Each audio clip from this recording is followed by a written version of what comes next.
Beata Anna Maria Taigi, atau Negi Aneti, adalah seorang mistikus Katolik Roma, yang mengaku sebagai anggota Trinitarian sekuler. Anna Maria dilaporkan mengalami serangkaian ekstasi selama hidupnya, dan mendengar suara Tuhan Yesus Kristus pada beberapa kesempatan. Anna Maria adalah seorang istri, ibu dari 7 orang anak, sekaligus seorang mistikus Katolik. Di antara banyak karunia mistik luar biasa lainnya, sejak usia 24 tahun Anna Maria Taigi sering diberi bola matahari mistis yang luar biasa di depan matanya. Cahaya berbentuk bola supranatural, yang memungkinkannya melihat keadaan hati nurani, revolusi dan perang, tujuan perkumpulan rahasia, pahala bagi yang baik dan hukuman bagi yang jahat. Dia bisa melihat di berbagai waktu. Ia melihat akhir zaman, hukuman besar yang akan membersihkan bumi dan gereja, kehancuran revolusi, dan pemulih yang akan memimpin, kemenangan yang lebih gemilang, daripada yang pernah dicapai sebelumnya. Pastor Martin Sanchez mencatat bahwa pada masanya, Beata Anna Maria dimintai nasihat oleh raja, bangsawan, uskup, dan bahkan paus. Ia menjadi seorang Trinitarian sekuler setelah mengalami perubahan agama secara tiba-tiba, pada musim dingin tahun 1790 di Basilika Santo Petrus, ketika Taigi berhubungan dengan sejumlah kardinal dan tokoh terkemuka, termasuk Vincent Strambi dan Benedictus Joseph Flagget. Proses beatifikasinya dibuka pada tahun 1863 di bawah Paus Pius ke-9, memberinya gelar hamba Tuhan, dan Paus Benediktus ke-15 membeatifikasi Anna Maria pada tanggal 30 Mei tahun 1920. Dan berikut ini kisah perjalanan hidup seorang istri, seorang ibu dan seorang mistikus Katolik, Beata Anna Maria Taigi.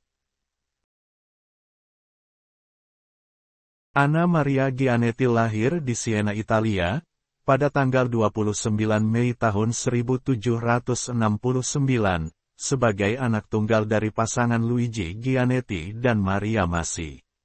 Orang tuanya dari keluarga kelas pekerja yang miskin, Anna berdarah Italia dan Tuskan.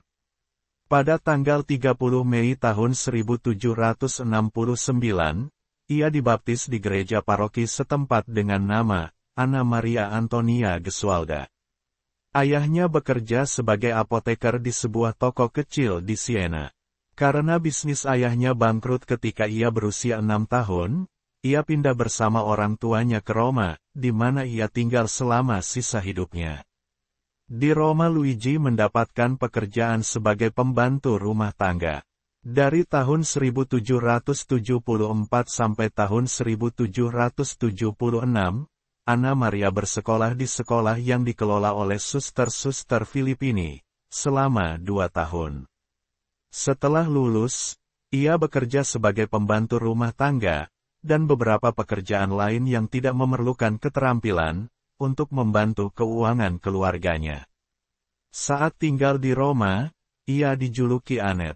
Pada tahun 1780, ia menerima sakramen Krisma di Basilika Agung Santo Yohanes Lateran. Pada tahun 1782, menerima komuni kudus pertama di gereja parokinya de San Francisco, di Paola. Sepanjang masa kecil dan remajanya, dia tampak memiliki kesalehan dan spiritualitas yang biasa-biasa saja.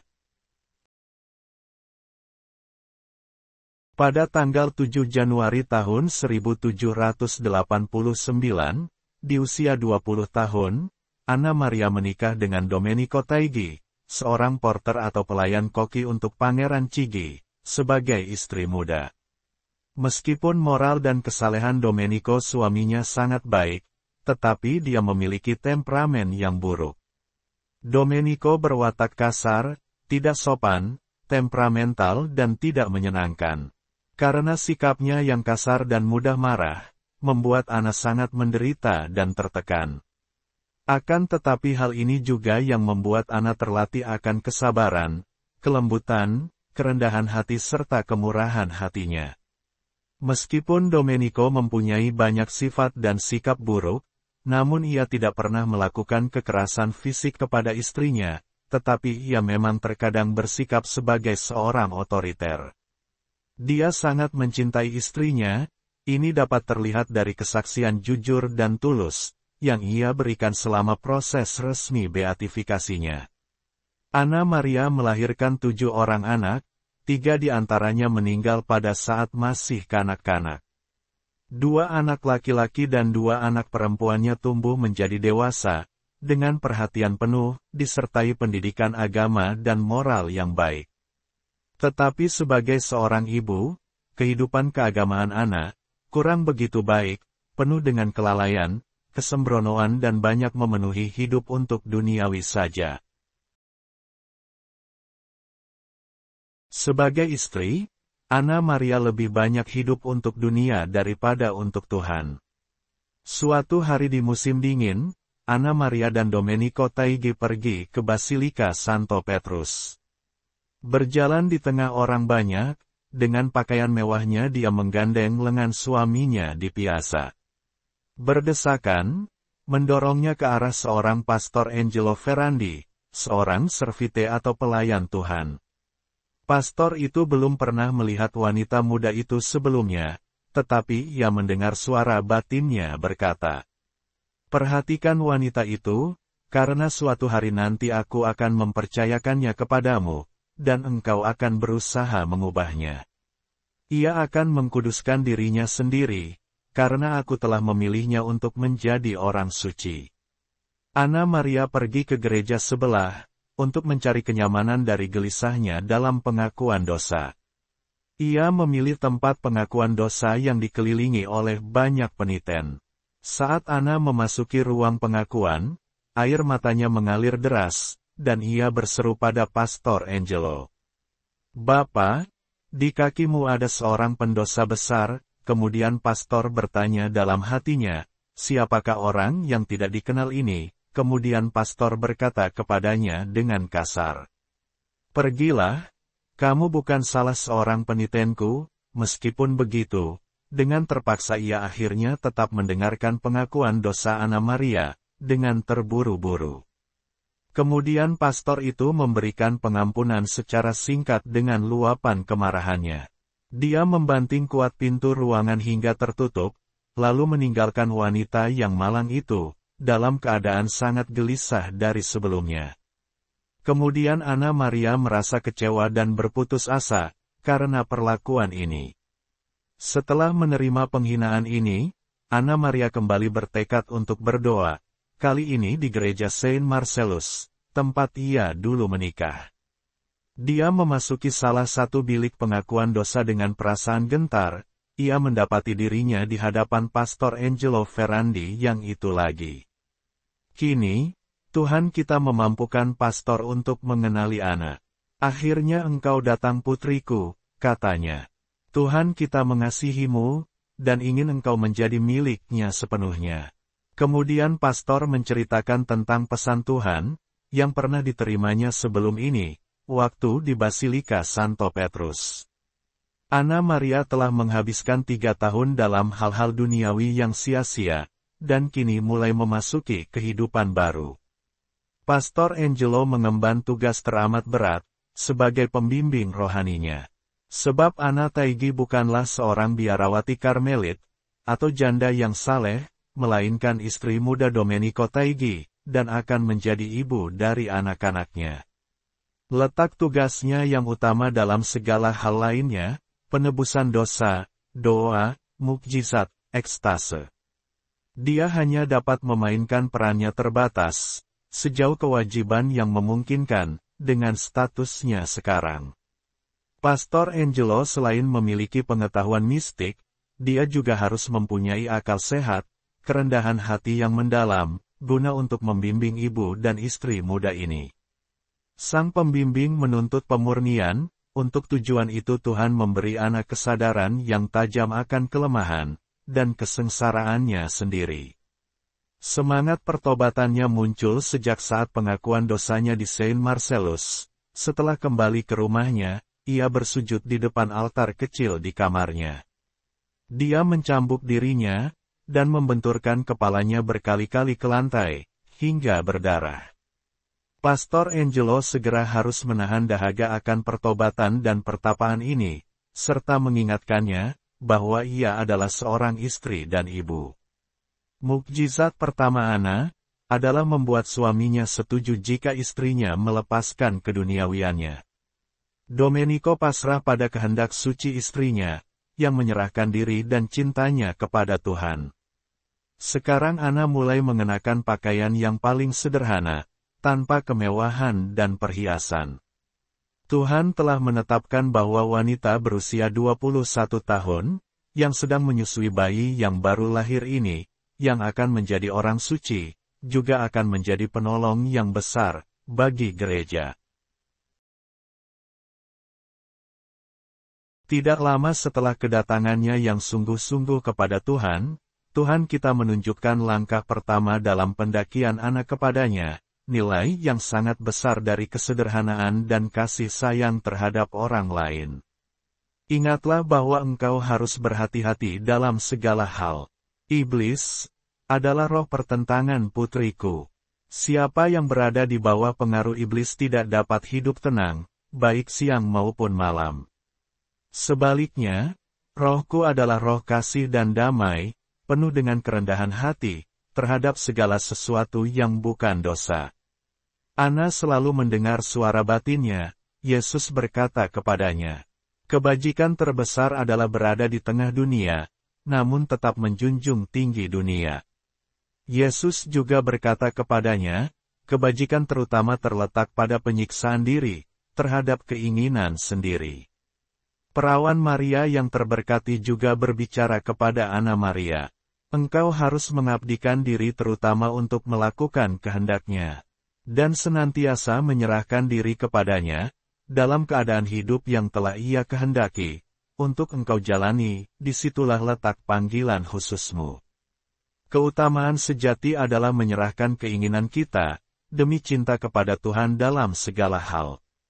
Yesus memanggil Ana Maria untuk berkorban, dan menanggung penderitaan, demi penebusan dosa, yang harus dia jalani di tengah-tengah pernikahan, dan perannya sebagai ibu.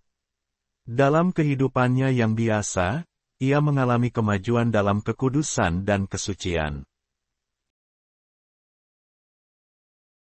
Yesus memberitahu Ana Maria bahwa, dengan menjadi istri dan ibu yang sederhana, ia harus menjadi tanda bahwa kekudusan dan persatuan dengan Tuhan tersedia bagi setiap orang.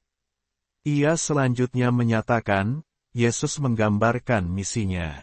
"Aku menentukanmu untuk mempertobatkan orang berdosa, untuk menghibur orang-orang dari segala jenis dan kondisi para imam, uskup, bahkan vikarisku sendiri. Semua yang mendengarkan perkataanmu, akan diberikan tanda-tanda dan rahmat dari tanganku.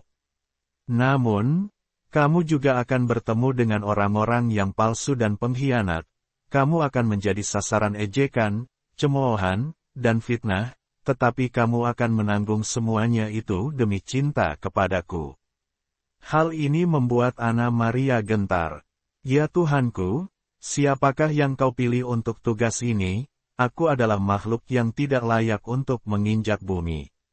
"Aku juga melihatnya," jawab suara itu, "akulah yang akan menuntunmu dengan tangan, seperti seekor domba yang dituntun oleh gembala, ke altar pengorbanan." Ketika suatu hari dia sedang berdoa di gereja Saint Andrew de la Valle, di depan salib, ia mendengar pertanyaan ini dari bibir dia yang tersalib, "Apa keinginanmu?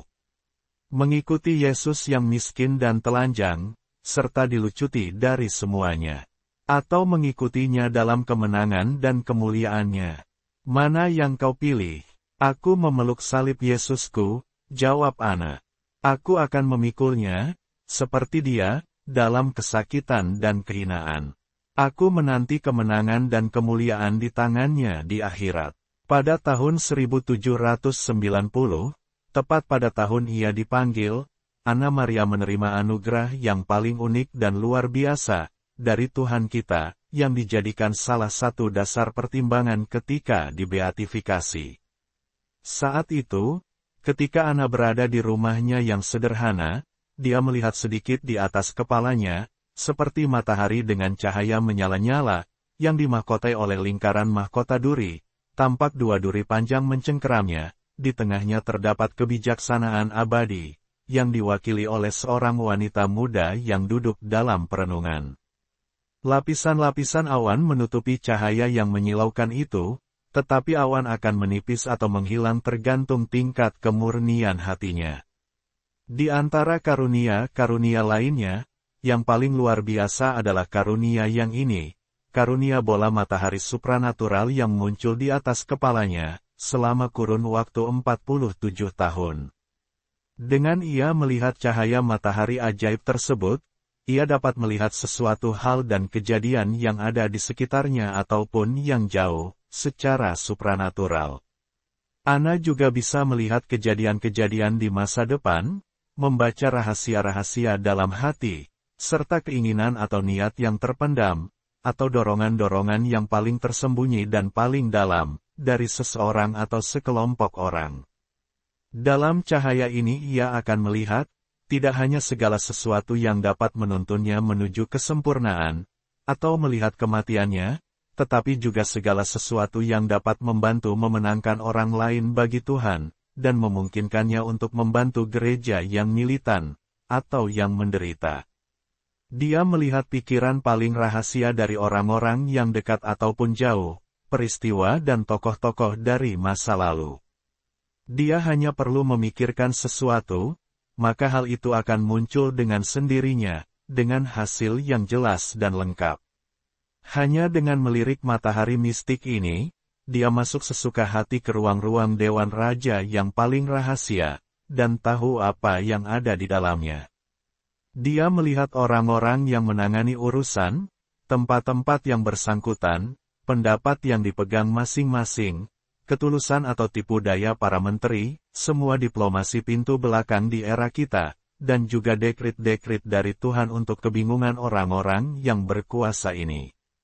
Dia melihat rencana jahat dan pertemuan gelap berbagai sekte, anggota masyarakat ini, pangkat mereka, upacara mereka semua dalam detail terkecil dan di semua bagian dunia, semua seolah-olah itu terjadi di kamarnya. Kemampuan mengetahui semua hal ini merupakan anugerah luar biasa dari Tuhan kita, melampaui kecerdasan, pengetahuan manusia biasa dalam kehidupan ini. Dia bisa melihat kapal-kapal laut yang jauh, hancur karena karam, dan mendengar tangisan penumpangnya. Penglihatannya bisa menembus penjara-penjara di Cina dan Arab, di mana para pengaku iman, budak dan tahanan merana dalam penderitaan. Dengan cara ini dia menjalankan kerasulan yang tak terbatas, memenangkan jiwa-jiwa untuk rahmat di setiap bagian dunia, dan mempersiapkan jalan bagi para misionaris di seluruh dunia, adalah panggung kerja kerasnya. Jangan biarkan siapapun berpikir saya melebih-lebihkan, karena sebaliknya, saya merasa tidak mampu menggambarkan keajaiban yang telah saya saksikan, selama 30 tahun. Kardinal menambahkan bahwa, karena ketaatannya lah memaksa wanita suci itu untuk tidak menyembunyikan apapun darinya. Dia berusaha keras untuk tetap menyembunyikan diri, dari orang-orang yang ia beri manfaat, melalui terang yang diberikan Tuhan kepadanya. Di atas segalanya, dia tidak mau menerima hadiah apapun dari mereka. Para pangeran, gereja, raja, ratu, paus, dan orang suci, datang untuk meminta wanita yang rendah hati ini untuk mengajar, dan mencerahkan mereka tentang rahasia surga. Ia mencerahkan mereka sejauh yang dituntut oleh ketaatan. Dia menyingkirkan semua rasa ingin tahunya, dan tidak mau tahu. Dia bahkan tidak mau meminta penjelasan tentang hal-hal lain yang tidak ia pahami. Selama periode badai yang panjang menerpa Roma, pada saat itulah Anna Maria mulai mengambil jalan orang-orang kudus.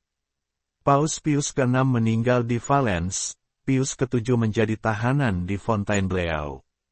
Revolusi akan muncul kembali sebelum Gregorius XVI memerintah. Orang-orang mengatakan bahwa zaman Paus sudah berakhir, mereka menganggap bahwa hukum Kristus dan Kristus sendiri sedang memudar. Dan meyakini bahwa ilmu pengetahuan akan segera menyingkirkan apa yang kita sebut Yesus Putra Allah ke alam mimpi. Banyak orang menganggap bahwa Putra Allah tidak akan melakukan mukjizat lagi. Tetapi tepat pada saat inilah, Tuhan membangkitkan wanita ini untuk menyembuhkan orang sakit. Dia memberinya pengetahuan tentang masa lalu, masa sekarang dan masa depan. Di sini Anna Maria menyatakan bahwa Paus Pius ke-7 akan kembali ke tahtanya di Roma. Anna Maria bahkan mampu melihat melampaui masa pemerintahan Paus Pius ke-9, dia adalah jawaban Tuhan atas tantangan ketidakpercayaan orang-orang yang kehilangan iman. Melalui mukjizat yang permanen dan luar biasa ini, istri Domenico Taigi menjadi seorang teolog, guru, dan penerima pesan Tuhan. Mukjizat itu berlangsung selama 47 tahun, ia terima sampai kematiannya. Orang miskin, orang-orang besar di dunia, para pangeran, hingga pejabat gereja, datang kepadanya untuk meminta nasihat atau bantuan. Mereka mendapatinya di tengah-tengah kesibukan urusan rumah tangganya, dan sering dalam keadaan sedang sakit. Ketika dia kekurangan, dia memintanya pada Tuhan kita, dan Tuhan pun mengirimkan apa yang diperlukannya. Seorang ratu yang mengungsi di Roma ingin memberinya uang. "Nyonya," katanya dengan ramah, "betapa sederhananya Anda. Saya melayani Tuhan, dan dia lebih kaya dari Anda." Ketika dia menyentuh orang sakit, maka mereka pun disembuhkan. Dia memperingatkan orang tentang akhir hidup mereka yang semakin dekat, agar mereka meninggal dengan kematian yang suci. Dia menanggung pertapaan yang berat bagi jiwa-jiwa di api penyucian. Dan jiwa-jiwa yang terbebas setelahnya, datang untuk berterima kasih padanya. Rasa sakit dari cinta ilahi memiliki candu yang tidak dapat dijelaskan dengan kata-kata. Setelah komuni kudus, ada saat-saat ketika ia terpuruk seolah-olah terkena pukulan yang melumpuhkan. Sejujurnya, keadaan ekstasenya berlangsung terus-menerus karena rasa kehadiran Tuhan terus-menerus, membuat semua rasa sakitnya terasa manis baginya. Bersamaan dengan menerima penglihatan matahari mistis yang luar biasa, Anna Maria mulai terbawa ke dalam ekstase seperti orang terhipnotis, bersamaan dengan mendengar suara batinnya. Hidup Anna Maria hampir sepenuhnya dilewati dengan ekstase. Paling sering, ia sering termasuk ke dalam ekstase saat menerima komuni kudus. Ekstase juga bisa terjadi setiap saat, tanpa batasan waktu, bisa saat mengerjakan hal-hal sederhana, seperti mencuci pakaian, atau bahkan pada saat sedang makan. Suami dan anak-anaknya tidak mengerti apa yang terjadi padanya.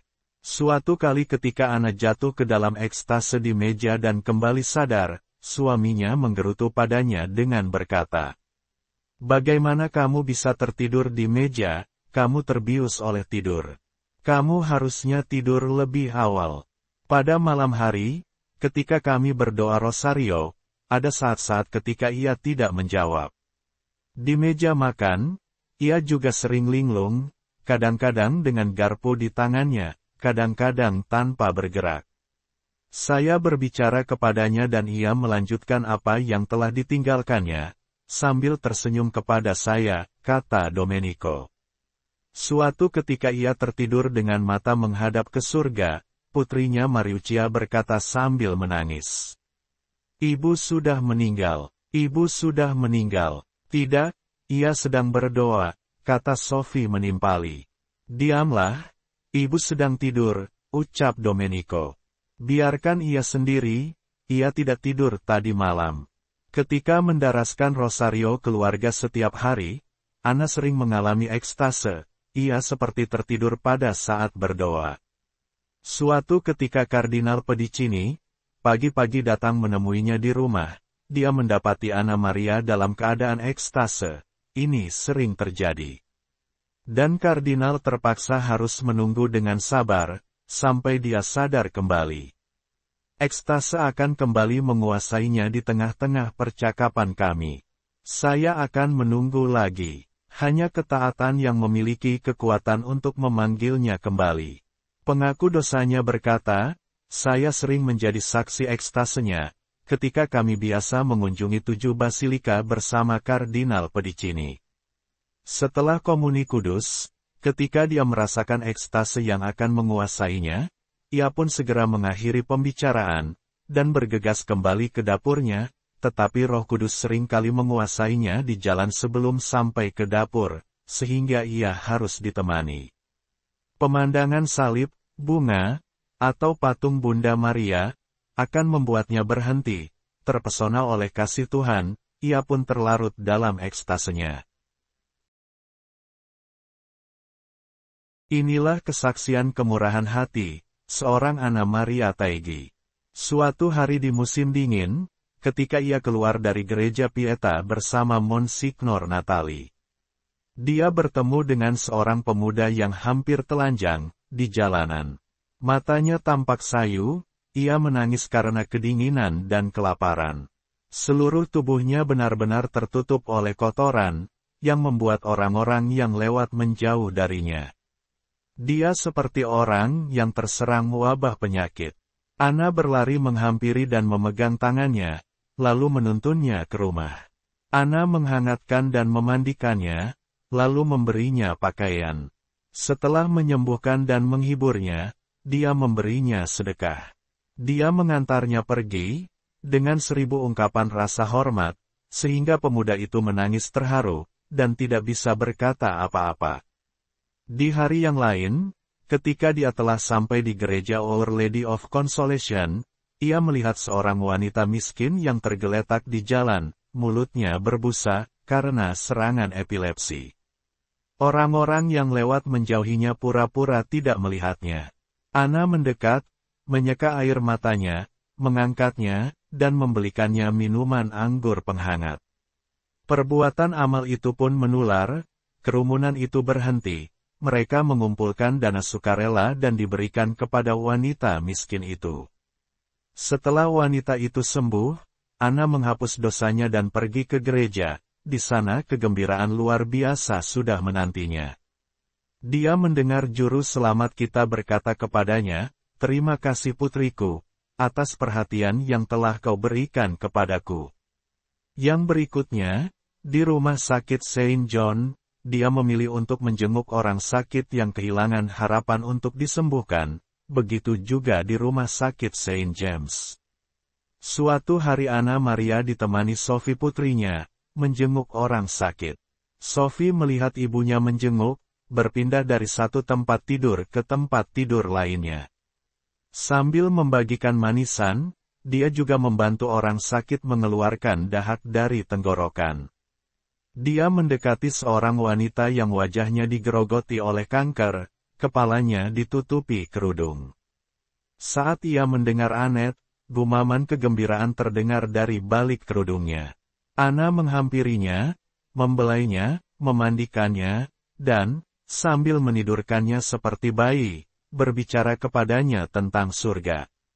Di rumah sakit Saint James, Sophie anaknya menceritakan, ada kasus yang hampir sama.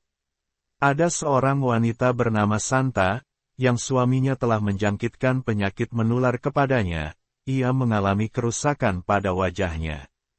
Karena alasan itu dia menutupi wajahnya, Sophie melihat, wanita itu sudah tidak bisa melihat lagi.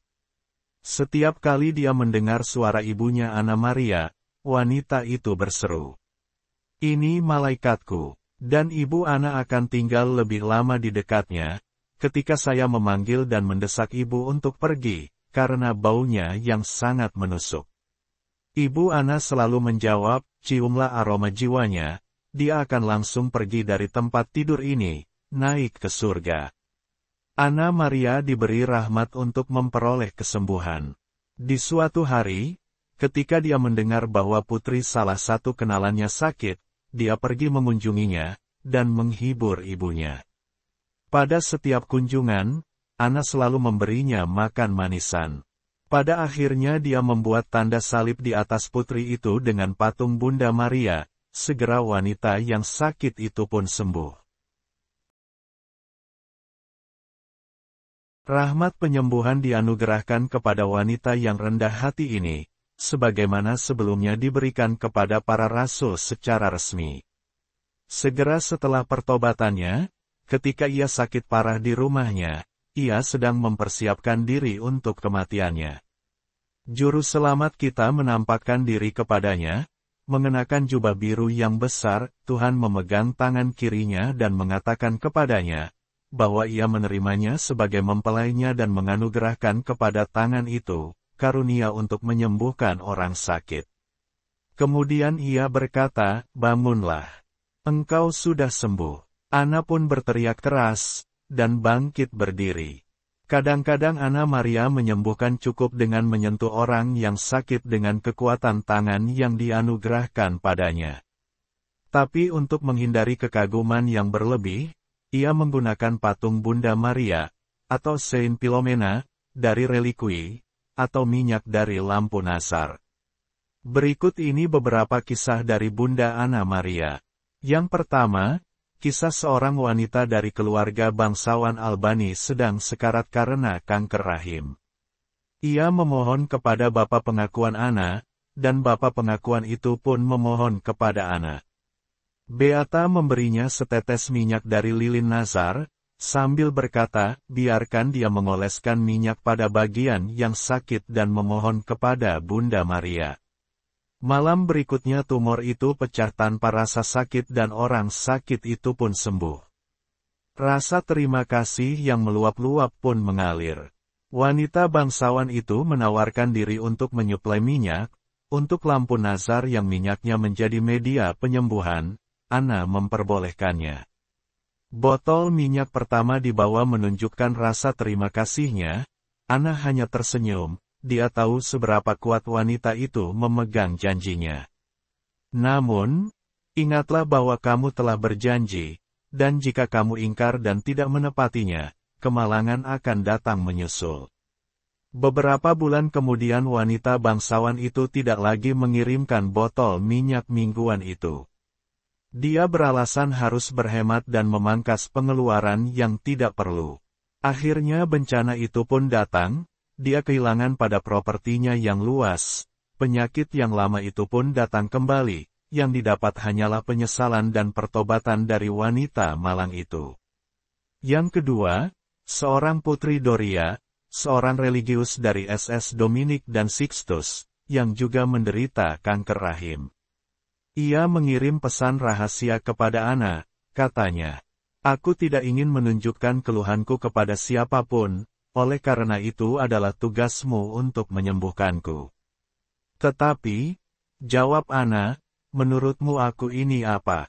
Aku hanyalah seorang wanita malang dan seorang pendosa. Tidak ada gunanya bagimu untuk mencari alasan. Kau adalah dirimu sendiri, tetapi aku menghendakimu untuk memperoleh kesembuhanku. Aku telah memberitahukan kepadamu, engkau harus memikirkannya. Itu urusanmu." Maka Anna pun berbicara kepada Tuhan kita, dan pada malam yang sama ia mengirim sehelai kain katun yang dibasahi minyak. Keesokan harinya, benjolan itu pun menghilang. Cerita berikut ini menyerupai kisah dalam Injil. Saat Yesus baru saja menyembuhkan ibu mertua Santo Petrus di Kapernaum.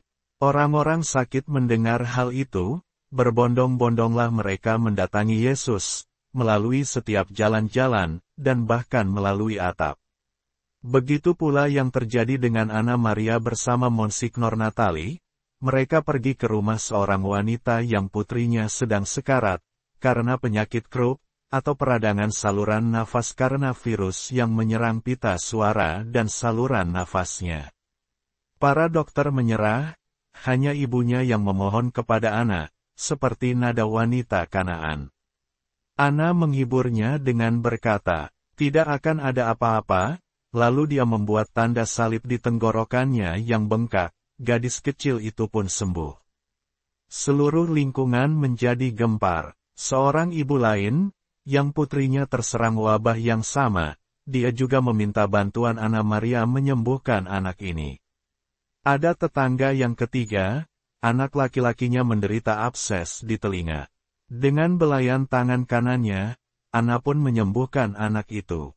Ibu kedua, yang anaknya baru disembuhkan, datang lagi menghampirinya dengan membawa anak laki-lakinya, yang terserang difteri. Dan anak itu pun terbebas dari penyakitnya, dengan membuat tanda salib.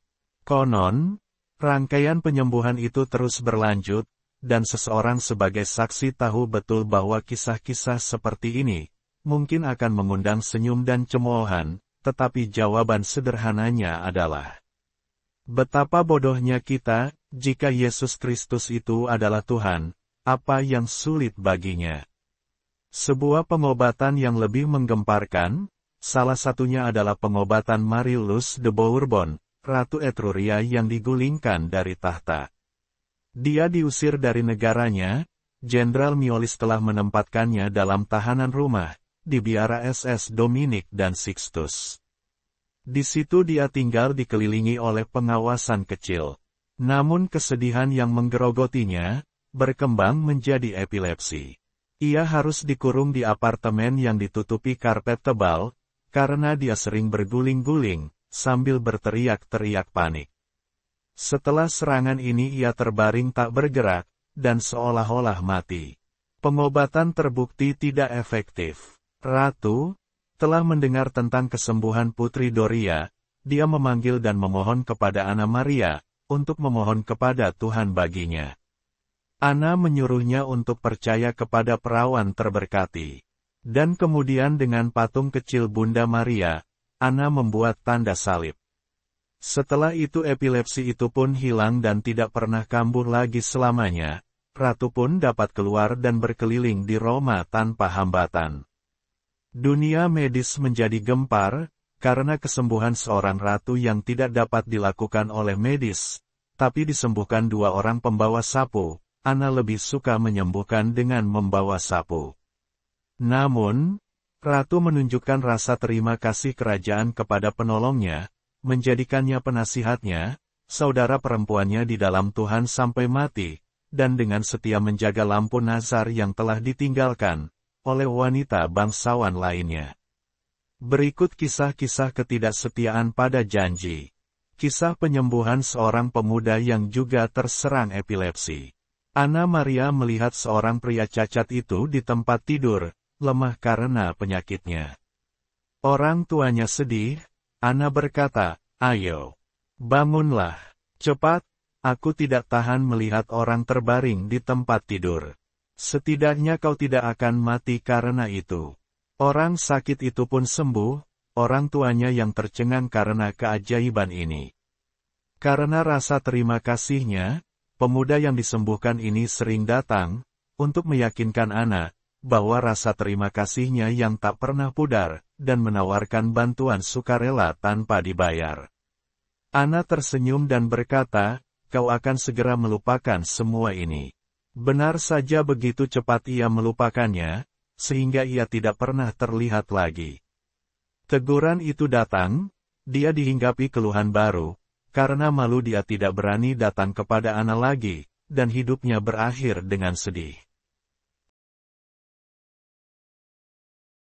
Pada tanggal 9 Juni tahun 1837, jam 4 pagi, Anna Maria Taigi meninggal dunia, di usia 68 tahun, setelah menerima viatikum dan sakramen orang sakit, yang diberikan oleh pastor paroki setempat. Tuhan kita telah berjanji kepada Anna bahwa, wabah kolera akan menyelamatkan Roma, hingga saat kematiannya. Ia baru saja menghembuskan napas terakhirnya, ketika wabah itu melanda di tengah-tengah kepanikan yang tak terlukiskan. Kematian Beata pada awalnya tidak diketahui, tetapi tubuhnya dibiarkan terbuka selama 2 hari, untuk penghormatan para umat di gereja Santa Maria, di Via Lata. Pada Minggu malam, jenazahnya dimakamkan di pemakaman baru, di Campo Verano, sesuai dengan instruksi Gregorius XVI, jenazahnya ditutup dalam sebuah peti timah. Makam disegel yang berstempel, di dekat kapel. Monsignor Natali meminta topeng wajah diambil, sebelum jenazah dimasukkan ke dalam peti. Setelah beberapa hari, meskipun dalam kondisi wabah kolera melanda, prosesi pesiarah dimulai. Orang-orang biasa, uskup, kardinal, berdesakan di dekat batu nisan yang sederhana. Jumlah mukjizat meningkat, dan orang-orang menyesalkan kenyataan bahwa jenazah Beata disemayamkan begitu jauh dari Roma. Atas perintah Kardinal Vicaris, jenazah dibawa ke gereja Our Lady of Peace. Peti jenazah, yang disegel selama 18 tahun, dibuka kembali. Jenazahnya ditemukan dalam keadaan segar, seolah-olah baru dikuburkan sehari sebelumnya. Meskipun ada instruksi untuk merahasiakannya, dan saat pemindahan dipilih saat tengah malam, banyak orang datang untuk memuji Santa Roma dan Palladiumnya. Mengetahui bahwa Anna Maria pernah menyatakan keinginan untuk dimakamkan di gereja Trinitarian. Pada tanggal 18 Agustus tahun 1865, Yang Mulia Paus Pius ke-9 memerintahkan, agar jenazah Anna dibawa, untuk dipindah ke Basilika San Crisogono. 3 tahun kemudian, peti jenazah dibuka lagi, dan meskipun pakaian Beata telah rusak, tubuhnya masih utuh, ini yang kedua kalinya jasadnya dibuka dan dalam keadaan utuh. Para suster Saint Joseph menanggalkan pakaian yang buruk itu, dan menggantinya dengan yang baru. Selama 8 hari jenazah itu dibiarkan terbuka untuk penghormatan umat, yang datang tumpah ruah. Jenazah, yang dibungkus dalam peti mati ganda dari timah dan cemara, berada di dekat kapel Sakramen Maha Kudus, dalam sebuah makam peringatan, di bawah altar di dalam sebuah kuil kaca besar, yang terlihat dalam pakaian seorang Trinitarian tersier. Kedua tangan disatukan di depan dada. Wajah, yang memberikan kesan ketenangan tak terbatas, ditutupi topeng lilin tipis, di bawah rambutnya yang putih. Penyelidikan hukum resmi yang dipercayakan kepada Monsignor Natali, dimulai pada tahun 1852. 30 saksi di bawah sumpah, yang didengar para kardinal, mereka adalah, uskup, bangsawan, pelayan, 2 putri Beata Anna termasuk seorang pria tua yang berusia 92 tahun, dia adalah Domenico Taigi, sang suami Anna Maria. Pada tahun 1863, Paus Pius ke-9 memperkenalkan proses beatifikasi. Pada tanggal 4 Maret tahun 1906, Paus Pius ke-10 mendeklarasikan kepahlawanan atas kebajikannya. Pada tanggal 30 Mei tahun 1920, Paus Benediktus ke-15 menempatkan Anna Maria Taigi, ibu dari sebuah keluarga, sebagai Beata Anna Maria. Beberapa saat kemudian ia mengangkatnya sebagai pelindung khusus para ibu dari keluarga, dan pelindung Persatuan Perempuan Katolik. Ketika jenazahnya yang suci diperiksa sekali lagi pada tahun 1920, jenazahnya ditemukan tidak lagi utuh, pada saat itu mengalami proses pembusukan yang normal. Sebuah lapisan lilin telah ditempatkan di wajah dan tangan, untuk menjaga kemiripannya. Jenazah suci Beato Anna Maria Taigi, disemayamkan di Kapel Madonna di Basilika San Crisogono, di Roma. Hari peringatannya dirayakan di gereja, pada setiap tanggal 9 Juni. Beata Anna Maria Taigi, doakanlah kami. Terima kasih sudah menonton. Untuk kelangsungan channel ini, jangan lupa subscribe, like jika menyukainya, share jika bermanfaat, dan komen. Tuhan Yesus memberkati. Amin.